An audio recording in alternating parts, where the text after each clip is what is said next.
Bonjour, aujourd'hui je présente un roman. Je vous avais dit que j'allais insérer des romans, et c'est un roman d'un Belge. C'est son deuxième roman. Un sujet pas facile à traiter, mais le livre est merveilleusement bien écrit. Je ne tarde pas à vous le présenter. Voilà, Le Faiseur de mort. On va parler de l'euthanasie, hein. C'est un droit, c'est son droit, et c'est Olivier Henskens. Alors j'espère que je prononce bien. Olivier Henskens est aujourd'hui namurois, ancien journaliste, qui a écrit un premier roman qui est un petit peu passé inaperçu parce que c'est sorti dans la période qu'on a vécue il y a 3 ans. Donc c'est dommage, qui a eu du succès mais pas autant qu'il aurait dû. Et celui-là, alors malgré le titre, franchement, c'est un roman excellent. Le sujet n'est pas facile à traiter et pourtant là, il est amené vraiment de façon très particulière. L'histoire, c'est un ancien juge qui avait promis, qui adorait sa femme sans enfant et qui s'était promis, s'il arrivait des difficultés, d'aider au départ de l'un ou de l'autre, le premier qui avait une difficulté d'aider. Et il se trouve que là, c'est sa femme qui a un cancer et qui vit vraiment beaucoup de difficultés. Elle n'arrive plus à parler, il va la voir régulièrement depuis 5 mois à l'hôpital, c'est une horreur.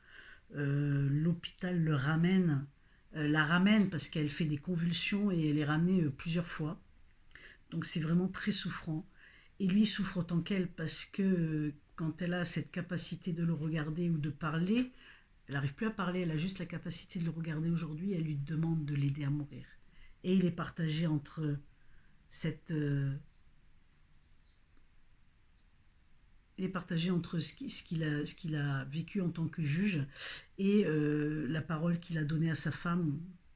Parce qu'à l'époque, il avait condamné un jeune qui avait euthanasié, disons-le, hein, qui avait euthanasié sa maman qui souffrait aussi énormément d'un cancer.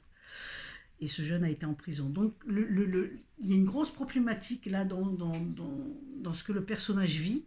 Est-ce qu'il va être capable de le faire? Et il se rappelle ce qu'il a. Et donc il y a plein de choses qui chamboulent son jugement. Enfin, le livre est composé en deux parties. Donc la première partie, c'est ça. C'est vraiment toute une... Et c'est très bien écrit parce qu'il raconte son histoire, comment ils se sont rencontrés. C'est un peu chronologique, comment ils se sont rencontrés avec son épouse. Et il y a des passages où il revient à l'hôpital, hein, quand il est à l'hôpital avec elle, etc. C'est vraiment poignant, c'est prenant. Et c'est pas, ça vous amène vraiment à une réflexion, à repenser la chose sur ce sujet, qui est toujours un sujet très délicat. Et en deuxième partie, il vit aussi des difficultés avec ses amis. Et ce qu'il a vécu avec sa femme va l'amener à transformer un petit peu son existence. Alors je vous en dis pas plus, ça reste toujours autour de ce sujet, mais c'est une très très belle réflexion, c'est un très beau roman d'amour, parce que d'amour dans le sens où est-ce qu'on respecte la parole, est-ce qu'on ne veut pas faire souffrir l'autre, etc. C'est merveilleux. Franchement, ne vous fiez pas au titre.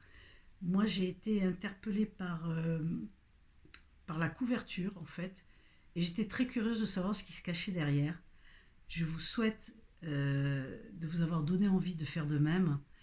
Et les amis, n'hésitez pas si vous avez l'élan du cœur, parce que lui ne se trompe jamais. Belle découverte, et je vous dis à bientôt avec un nouveau roman. Bye bye.